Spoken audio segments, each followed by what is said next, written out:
No nos olvidemos en consecuencia del COVID. Saludamos al médico, epidemiólogo e investigador Jaime Ordóñez. Bienvenido, doctor Ordóñez, a Radio Red, una mirada diferente. Muy buenos días, ¿cómo están? ¿Está renaciendo el COVID? ¿Qué es lo que está pasando con estas variantes, lo que dice la Organización Mundial para la Salud? ¿O simple y llanamente es que llegó y ahí se quedó y definitivamente tenemos que convivir con él? Todas las anteriores son ciertas. Entonces, ¿qué es lo que sucede? Siempre se dijo durante la pandemia que íbamos a tener que convivir con COVID el resto de la vida. Es decir, ninguna enfermedad llega y siempre llanamente desaparece. Todas quedan ahí. Ahora bien, todas quedan, pero unas con mayor presencia que otras.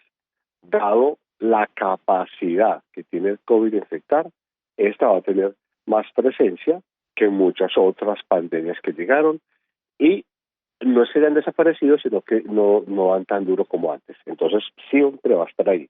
Ahora bien, ¿está aumentando o no está aumentando? La única forma de poder responder a esa pregunta es si se estuviesen haciendo pruebas a todas las personas con síntomas respiratorios. Entonces ahí estamos en un problema.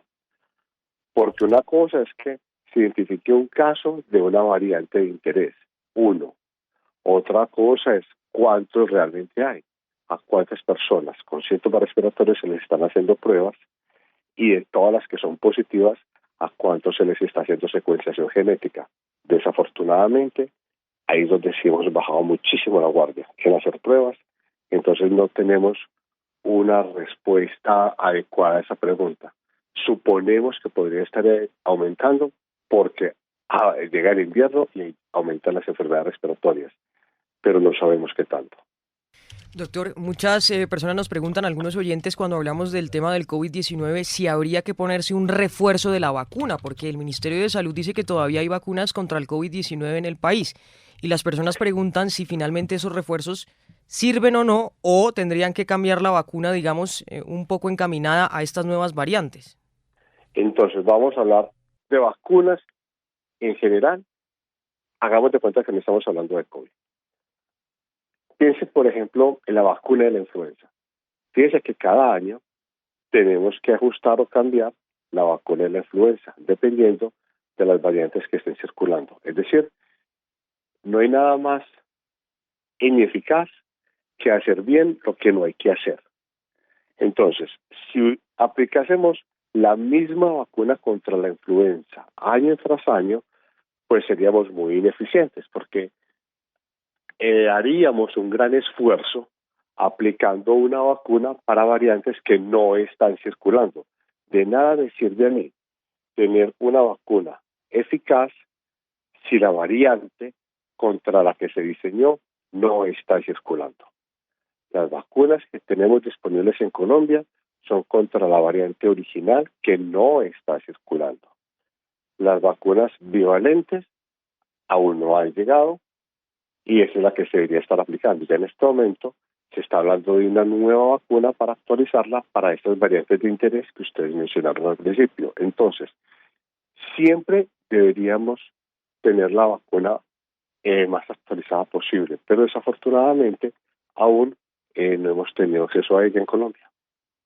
Ahora, doctor Ordóñez, hay un tema de conversación diaria que da la impresión de que no le estamos parando bolas y más bien tenemos la tendencia a subestimar. Y se relaciona con las consecuencias de las vacunas. Conozco a varias personas, no pocas, e incluso en sondeos que uno hace desde una conversación simple y llana, que le cuentan a uno que las vacunas le han dejado unos efectos laterales, colaterales, digo, que por ejemplo tienen problemas para dormir, tienen problemas cardíacos, dolores súbitos de pecho, desánimo, sienten como una especie de apagón, van a los médicos y nadie les detecta nada, dicen que puede ser una disautonomía, dicen que vaya y hágase todos los exámenes cardíacos, en fin, pero aseguran que eso les surgió después de las vacunas. ¿Por qué el tema no se comenta? ¿Por qué de eso no se habla? Bueno, en realidad el tema de las vacunas contra COVID, el tema de seguridad, no de eficacia, sino de seguridad, se ha estudiado muchísimo. Fíjese que estamos hablando de la tecnología más aplicada en los últimos años. Se aplicaron miles de millones en los últimos años. Es decir, que si de alguna tecnología hay datos más que suficientes y en comparación con cualquier otra tecnología, datos de sobra sobre el tema de seguridad, es de las vacunas de COVID. Ante semejante marea de datos que existe de estas vacunas, si hay algo claro, es que son seguras. Ahora bien, todos estos síntomas que usted refiere son síntomas, llamémoslos, inespecíficos, que le pueden dar a cualquier persona en cualquier momento. Ahora bien, piensen en esto. Imagínense 100 personas que le pueden dar esos síntomas a una proporción de ellos de forma inespecífica. Y si resulta que la mayoría de ellos fueron vacunados, pues difícilmente sería posible asociarlos a las vacunas. Es decir, solamente podemos estar seguros de que esos síntomas inespecíficos son causados por las vacunas si comparáramos una población que no haya sido vacunada y que la tasa o la velocidad a la cual se hayan presentado los síntomas fuese mayor, ¿de acuerdo? Entonces, en este momento, si de algo hay muchísimos datos, es el tema de seguridad de esas vacunas y la razón por la cual han sido claramente recomendadas por las agencias sanitarias es porque son seguras. Las agencias sanitarias, como la FDA en Estados Unidos, EMA en Europa o el mismo INVIMA en Colombia, la razón de ser de esas agencias sanitarias no es evaluar la eficacia de las tecnologías, es evaluar la seguridad de las tecnologías. Y todas estas vacunas han sido recomendadas porque han demostrado seguridad. De hecho, las pocas que no lo han demostrado no las han dejado entrar al mercado. Doctor Ordóñez, ahora hablamos también de COVID prolongado, long COVID. ¿Cómo distinguimos el síntoma de alguna enfermedad biológica de un síntoma de COVID prolongado? Porque a veces uno ve a la gente con síntomas de gripa y ya la gente dice, pilas, que eso es COVID prolongado. Claro, pero los síntomas de COVID prolongado usualmente no son síntomas de una enfermedad respiratoria aguda, son otro tipo de síntomas.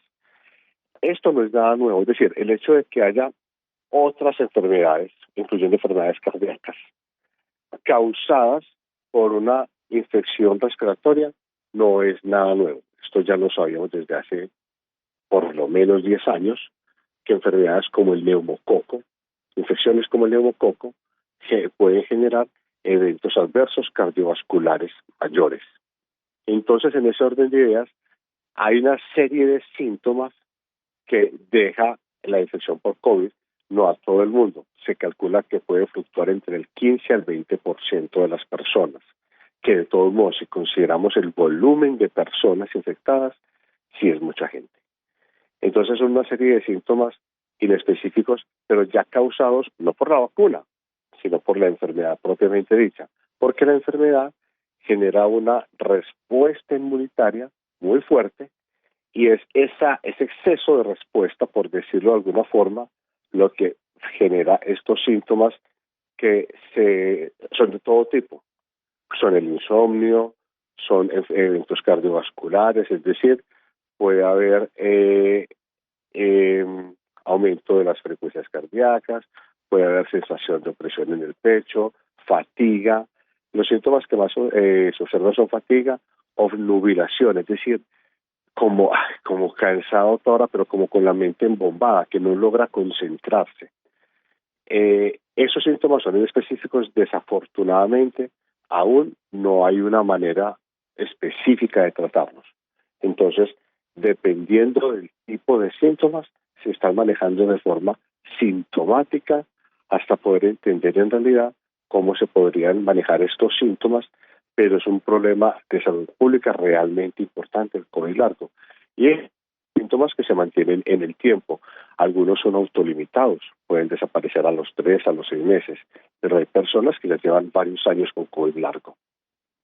Doctor, volviendo al tema de las vacunas, por llamarlas así, de primera generación, ¿aplicarse esas vacunas es inútil o sirve para algo, peor es nada o es contraproducente? Es completamente inútil.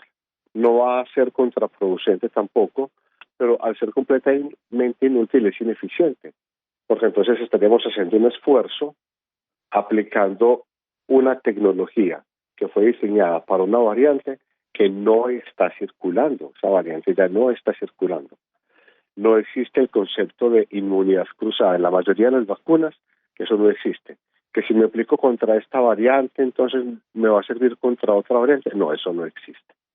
Las vacunas están diseñadas para cepas específicas, para variantes específicas, porque lo que hace es estimular el sistema inmune para que genere una respuesta contra esa variante específica. Entonces, se generaría una respuesta a una variante que no está circulando. Además que es altamente probable que casi todo el mundo en este momento haya desarrollado inmunidad ya contra esa variante, no solo porque la mayor parte de las personas fueron vacunadas, sino porque hubo un contacto pues casi que universal con esa variante que ya no está circulando. Doctor Jaime Ordóñez, gracias por atender a esta hora a Radio Red, una mirada diferente. Gracias por sus luces y sus opiniones y sus aportes. Es usted muy amable. Con mucho gusto. Un feliz día para todos. Él es médico, epidemiólogo e investigador. Las vacunas que tenemos en Colombia contra el COVID son contra la variante original que no está circulando, está alertando el doctor Ordóñez, ¿no? Y en consecuencia aplicarse las primeras vacunas es completamente inútil e ineficiente. Siempre se dijo durante la pandemia que teníamos que convivir con el COVID.